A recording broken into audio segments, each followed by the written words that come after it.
I hated real estate because I made it about me, not the client. The pivotal shift happened making it about the people. The most important thing is learning how to communicate with people. Yeah.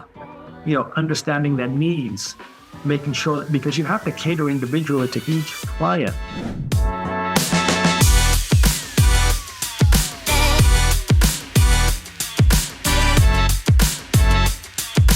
Welcome back to the show. I'm your host, Remington Ramsey, and from Central Valley, California, out in the Fresno area, we have Parminder Singh joining us today. How's it going, Parminder? It is going great, Remington. Thanks for having me on the podcast. I'm excited to talk to you about all the things we talked in the pre-show about generational wealth, and that's what we're going to get to today. But first, let's just talk about Fresno and Central Valley. What do you love about selling real estate out there in California? Well, we're not your typical California market, right? Everybody talks about San Francisco and Los Angeles. So we're really a small farming community out here. Fresno's probably 500,000. And I live outside of Fresno in a little town called Kingsburg, town of 12,000. Oh, wow. Primarily a farming area, which is not your typical golden beaches. And we got the sunshine. Don't get me wrong. It's going to be 100 degrees today.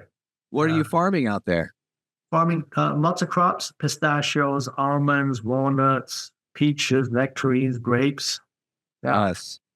I would be guilty of stealing pistachios for sure. Yes. Stopping on the side of the street, picking them myself. Parminder, you were recently featured on the cover. You showed me the cover and you're sporting this beautiful Lamborghini. And I know a little bit about your story. You talked about being an immigrant and coming, and you were going to go to med school, which I assume was everyone involved, family members, very proud and excited. And you're like, nah, man, I want to be a realtor. How did that whole thing come about? Right in between. So, yeah, my plan was, well, I never did much. I was born and raised in England. And I just, you go through life when everything's, you're used to it. So then we moved to America back in 88, which was the shot in the arm that I needed. And then I finally got after it, studied and got good grades. And then the path was going to be, I'm going to go to med school. I got accepted about 3 months later than after I graduated Fresno State. And then I actually ended up being an environmental chemist for 12 years. So I did that instead of going to med school. And yeah. A lot of overlap with selling houses, I can see.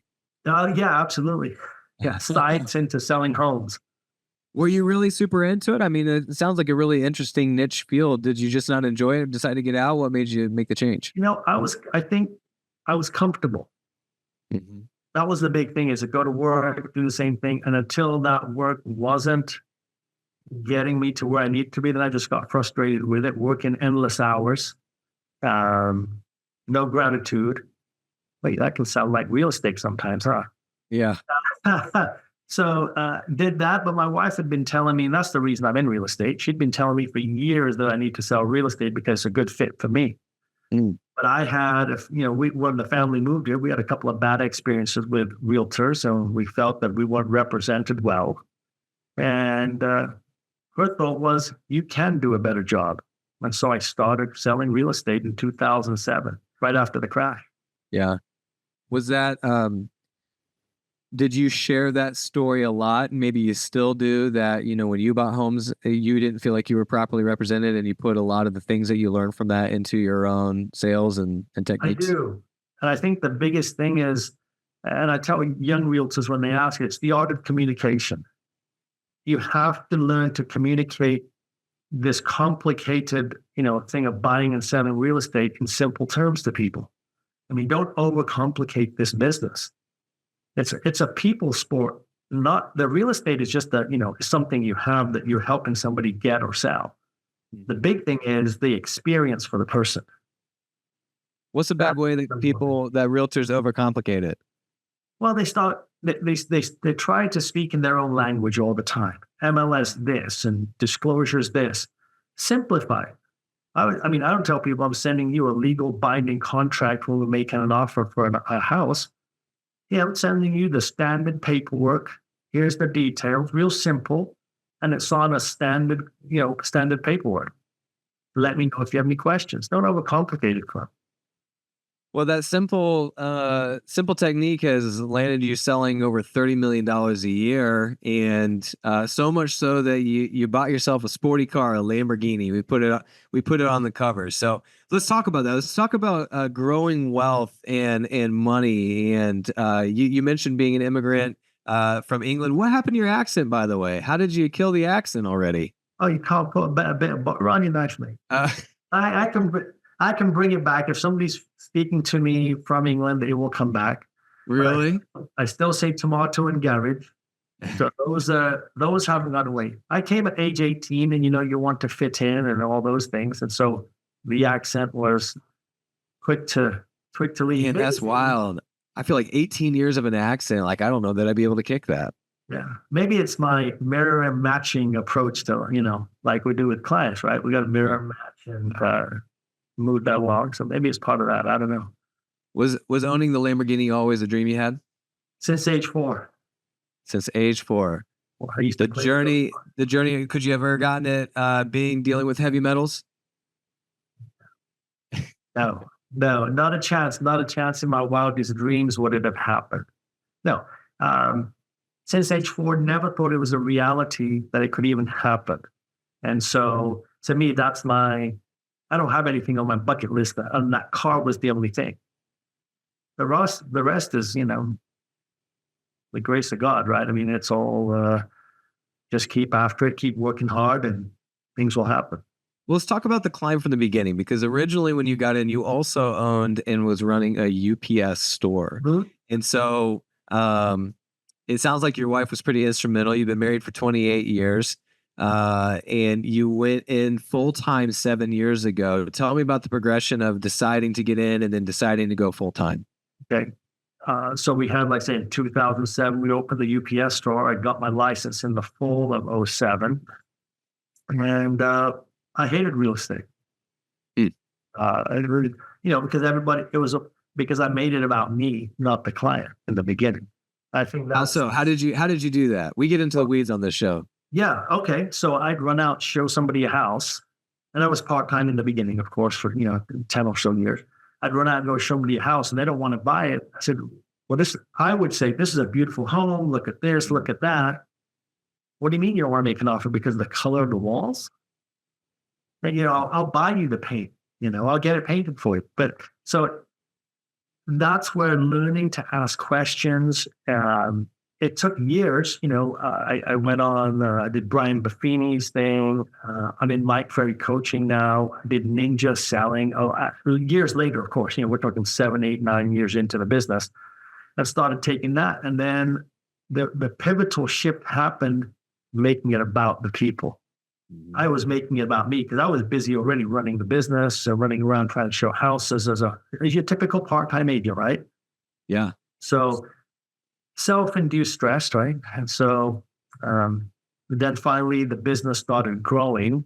And then, year 9, 10, I moved out of trying to do business out of the UPS store here in Kingsburg, and then moved full-time into the London Properties office in town.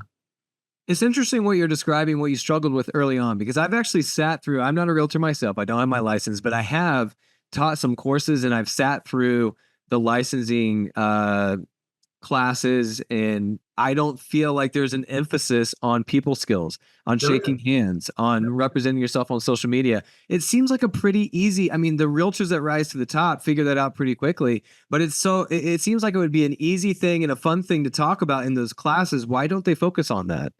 Because they're all about legalese. Mm-hmm. They've been sued enough times where it's that important. We spend so much time on that. Yeah, I mean, we're salespeople, but nobody talks about sales. It's all about the disclosure. I mean, these are all important things, don't get me wrong, but I think the most important thing is learning how to communicate with people. Yeah. Understanding their needs, making sure, because you have to cater individually to each client. And sometimes, too, when you've got a husband or wife, they may have different needs. And so learning to navigate that, I mean, you got to become a counselor or a psychologist, a marriage therapist, sometimes a divorce lawyer in the middle. It's there's a lot of things you got to address.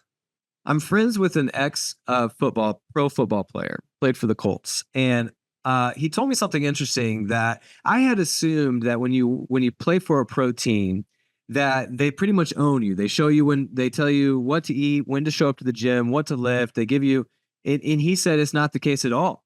He says that they are all on their own, and if you don't lift the weights, some other guy will, and he'll take your job. So Yeah. they offer the gym and they offer like training, but they don't force you to do anything because they know the top people will do that. I feel like it's kind of like that with real estate, where it's like it's every man for himself, every woman for herself to figure out how the best ways to do the salesmanship. I assume that there's some brands that do a better job on training on that. But what's your take on that? Do you feel like that's the case? That everyone for Yeah. themselves? It is, but you want to learn to collaborate. As I tell new agents, your number one thing before building relationships with your clients is with other agents at the same time, especially with like this buyer broker thing that just took place, having offers accepted, your relationships with agents, and that's that interpersonal thing as well, right? And so getting that figured out sooner than others. So you are in it for yourself, but you're not. Collaboration with other agents, um, learning to communicate with your clients as well. I mean, those are all important skills. There's lots of training courses out there. And I think you have to have a mindset of wanting to learn. And then you have to find the course that works for you or the style that works for you. And then you just build upon your strengths. You'd mentioned kind of trial and error in the beginning, and you were doing it wrong. You were making it about yourself. You were, just trying to oversell if they weren't interested. You mentioned a couple coaching programs, Buffini, Ferry.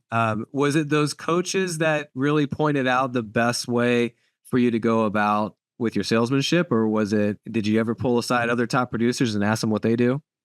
The top producers, not so much, because I think from taking those courses, you feel that yearning inside you that God has a bigger plan for you. You want to do more, and personal growth. I mean, I would say when I started moving up, went to a Tony Robbins, Unleash the Power Within, just that self-limiting belief. And so some in talking with agents, but more from those coaches learning words to use, how to say things, keep it as simple as needed. Don't overcomplicate this process. So that's a combination from Ninja and Buffini and Ferry, just simple things. We talked in the pre-show about moving to the U.S. and the American dream. And you mentioned that the American dream is not something that America really talks about anymore. And there's a lot of negativity around that. And you actually feel like you've tapped into that, at least what the old saying meant. Tell me about the American dream and what it means to you. Oh, man. See, I got the goosebumps, right? It means a lot to me. And I try to pitch that so much on social media. Any young person starting, I mean, the media says that it's still and gloom in America. I don't care who you're voting for, which way you lean, whatever it is. Why are we losing sight of the American dream? Why don't they talk about it in schools? Why don't we encourage people to do bigger and better and more? Because we're losing ground against the world. And this is not me being political, but it's just an observation. Since I moved to America, since '88, we've been on a slippery slope. We have moved away from those strong core values of merit, working hard, opportunities. Handouts only get you so far, right? I mean, where are you going to go? We don't want to be dependent on the government. I mean, that's why we moved from England, is the prosperity of America. Mm. And so you feel like during COVID kind of accelerated those handouts, like quite literally? Yeah, literally. I mean, and you can still see the ramifications in society. I mean, we've created a lazy group of people. Mm-hmm. There's millions of people that are lazy, don't want to work. What's it going to take culturally for us to shift that? Leadership at the top, from the top down. And I think even us as realtors, we have to, because we're well recognized in the community, and we have to show that we're working hard. We have to raise kids that are working hard and being entrepreneurial and putting their best foot forward. And I mean, don't look to the government for everything. Well, that's what I was going to ask you. You said leadership from the top. I mean, I think the place most people's heads go is the government leadership, president on down. Yeah. Regardless of who wins the election, would you argue that the leadership in the, free capital society is actually more important? Like if you hop on Instagram and you see the leaders of companies and brands, maybe the leadership at the top of the real estate brands. Would you argue that we can make a cultural shift just by those leaders getting back on track? Yeah, I mean, in every field, it has to have leaders that are always espousing the American way of life, and that's the biggest thing. Is it is providing opportunity to people, providing ways for people to pull themselves up. Not we're from the government, we're here to help. No, we're going to empower you to do more. And that's what it should be about. And the leadership is the big thing. Is right. Somebody saying that, hey, you can pull yourself up by the bootstraps. And here we're going to make the financing of it easier. We're going to make the rules a little simpler. We're going to try and get government out of your way as much as possible, and let people do their thing. Well, you could argue that financially speaking, you've proven that, you can take life into your own hands. You can provide wealth, at least for yourself, but you talk a lot about generational wealth. And you made the comment that realtors don't have retirement. Right. Yeah. And so a few years ago, I started realizing, wait a minute, if I stop selling today, what am I going to do for retirement? And well, it's going to be pretty tough. I'm going to work till I'm 90 and die. And then, you're working for a paycheck. And then that led into, well, times are getting harder in America. What about my children? How will their life be? And they're both in nursing school. So don't get me wrong, they'll be comfortable. But how do you get somebody out of the rat race? And that's the big thing. It's like the old Robert Kiyosaki, Rich Dad, Poor Dad, is planning out a little bit more, maybe watch a little less television, a little less fun on Friday night, and maybe plan out a path forward where, I'm 54 now. If I'd planned this out a little earlier, I could potentially retire today if I wanted. Mm-hmm. If I keep working 4 or 5 more years, my lifestyle will be totally different. And it's not because I'm going to live a flashy life. And so then my children will benefit, and their children will benefit. And don't get me wrong, we're not Rockefellers, right? But being comfortable. What does wealth mean? Wealth means it gives you the freedom of your time back. I think that's the biggest thing, is you don't have to be in that rat race forever. Now I'm trying to have other agents realize that. For example, my assistant, Kathy, she sits in the office next to me. She just bought her first duplex. Because she was watching you? Yeah. After a year of watching, she's like, wait a minute, I can do this too. And she did. Once you made the decision that you're going to get into investing because of your real estate knowledge, what was your first couple steps? What'd you buy? We had our house paid for. We refinanced. We pulled out like $250,000 or something. We had it sitting. I had a buyer in escrow, and the deal was falling apart. Job situation for the buyer falling apart. I let my wife know, hey, it's falling apart. We could buy this house. We ended up buying that house cash. And so that was a bad experience. Tenant screwed me over. Had to file a notice to get him out. And you learn, you got to get a bit of a thicker skin. And so I was too nice. And then got, pulled the wool over my eyes on a lot of things. And she was a lender, actually, the tenant. And so oh no, that's the letter. And so we ended up selling it to another buyer I had, gave him closing costs. We got out, we recouped our money back. So it wasn't too bad. Yeah. And then we went into and bought a 6-unit building that came up on the market, and had to look back. We've got probably 4 remodels going now. Right now. You're talking about investing and growing indoors as being a cash flow and or equity play for retirement. If you ever decide to sell, now you can pay for college or retirement. Yeah. What happens when you get in over your head and you realize that you gave yourself a second job? Because I think one thing that keeps realtors from wanting this is they already have a full-time job and they don't see a direction where they don't give themselves more work if they start investing. Okay. So the question becomes, do you want to have the American dream? Do you want, 8 to 5, if you work, how many realtors really work 8 hours a day? They don't. Versus less? Yeah, less. they're mulling around, they're talking at the water cooler, they're doing all sorts of stuff. How much time you spend? I don't spend 8 hours, nonstop here working. I mean, there's phone calls and there's this and that. There's a lot of stuff going on. But if you want the American dream isn't realized in 8 hours a day, I mean, you got to put your best foot forward. I mean, it's not going to happen. Yeah. And maybe for some people it is. It's going to happen in 8 hours. But I haven't seen it. I haven't heard that story. Most of it is you're going to work hard and I've come off of working 12 to 14 hours a day, 7 days a week. Through COVID, it was my highest year. I did 57 million in sales.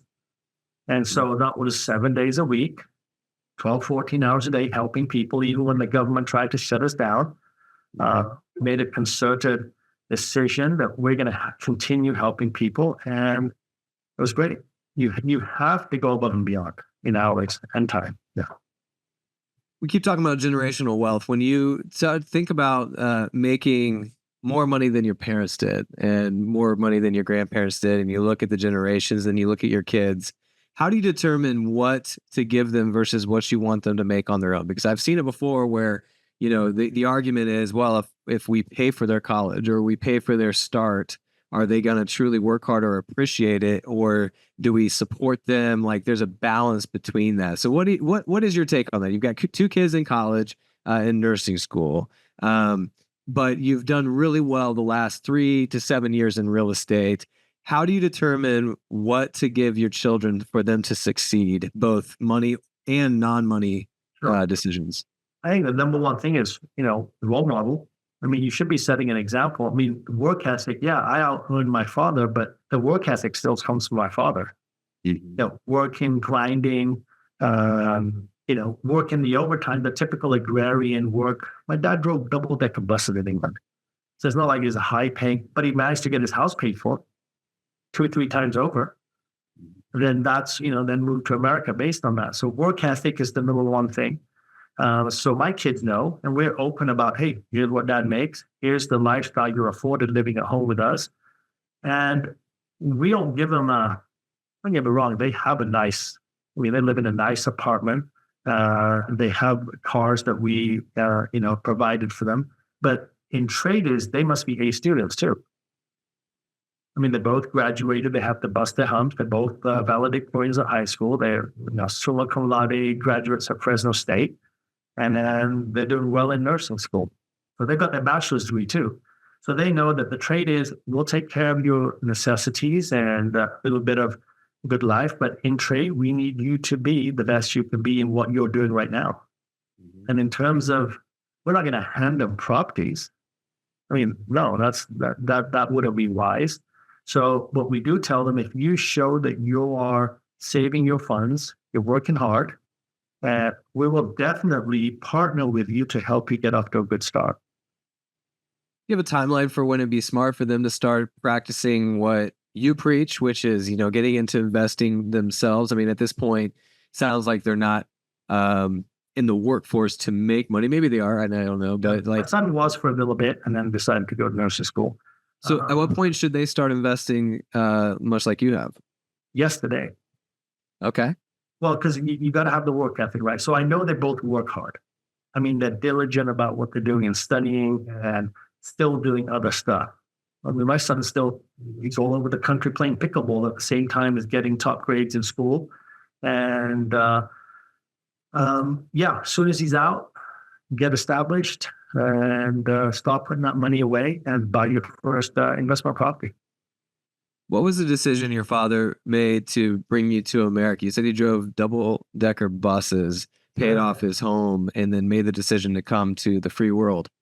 Yeah. So England, was stagnant at that time. Upward mobility is hard. Opportunity. See, America is still land of the opportunity. Mm. Anybody can come here with 2 nickels to rub together or not. It can still become one of the wealthiest people on the planet, right? I mean, there's numerous cases that's still happening every day. So we ended up moving. I moved at 18, and I was telling my primary school teacher I'm moving to America at age 5. And so that was the big thing, opportunity. Mm-hmm. Yeah. And Has he been able to realize the same opportunity that you have, or a version of No, it? I mean, he was older when he got here, so didn't have the background, but bought his house, bought his ranch, and has farms grapes and makes raisins.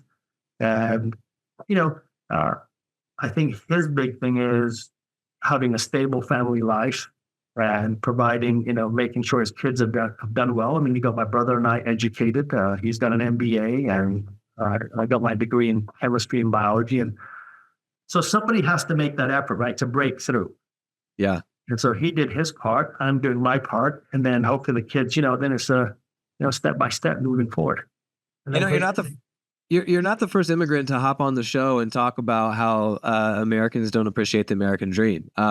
We've literally had probably 3 others that I can think of that sing that same tune. I'm wondering if I'm a listener, if I'm a realtor listening to this, how many times I need to hear that before I really take advantage of the opportunity that's sitting in front of me.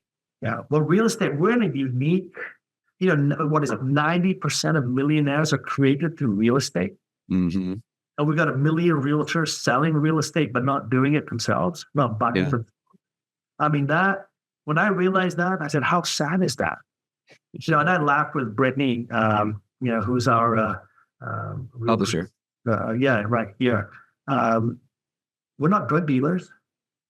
We don't have to say no to the product because, they don't use that product, but we can say yes to buying homes and multifamily and commercial. And sometimes we'll see it off market and somebody will be willing to give us a deal. And if we don't, I think we're passing on the biggest blessing this business has to offer. Yeah. It's an amazing business. Well, Parminder, if I come out there, do I get to take a ride in your Lambo? Oh, 100%, man. Absolutely. I appreciate you sharing your thoughts.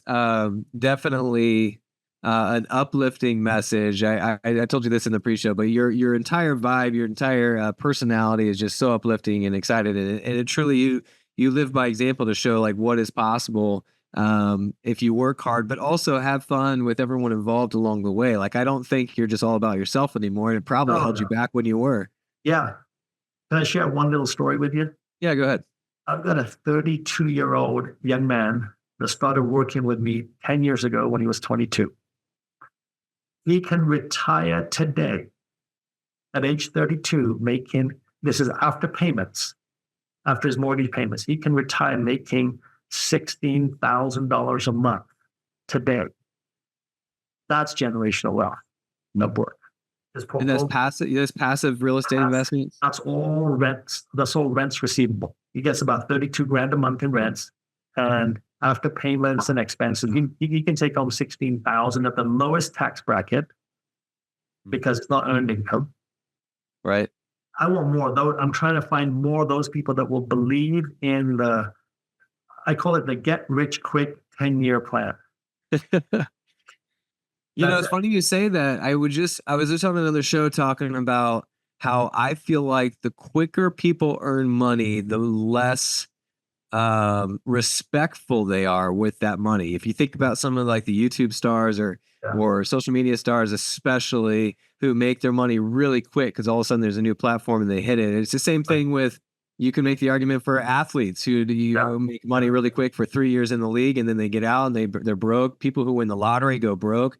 The quicker you make your money, it seems like, now this isn't a one size fits all, but 10 years is still a long time. I mean, that's a third of his life, right? Yeah. And so he's built that over a third of his life, even though it's a short amount of time compared to some of the listeners on here, but that's long enough to really appreciate the earned money and potential of generational wealth. Yeah. Oh, when he's under a building fixing plumbing in 110-degree weather and complaining about it, you tell him, hang in there, and he does. And now he's where he is. I told him, I see you getting to 200 doors. Yeah. And by the time he gets to my age. And you better believe he appreciates every single one of those dollars doing that. He does. He does. And that's where gratitude and being thankful for the opportunity and that's where the dream comes in again, right? The American dream. The opportunity, but being thankful for that too, because a lot of people don't have that dream in the rest of the world. We do. I appreciate you being on. Parminder Singh, living the American dream. If you want to influence who we have on the show or what we talk about, email us at podcast@realproducersmag.com. We'll see you next time.